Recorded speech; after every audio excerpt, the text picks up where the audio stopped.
Assalamualaikum warahmatullahi wabarakatuh. Kami informasikan dari Nanggro Aceh Darussalam.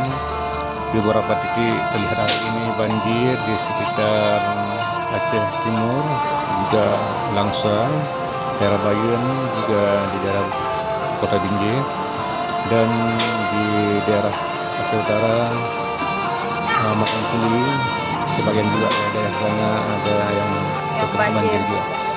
Dan posisi kita lihat dari video ini dari kiriman dari Nanggro Aceh Darussalam, kita kemaskan satu posisinya inilah di daerah Kota Bagi saudara kami yang berjalan ke arah Aceh, harap berhati-hati karena banyak di posisi saat ini hujan deras posisinya masih banjir di mana-mana.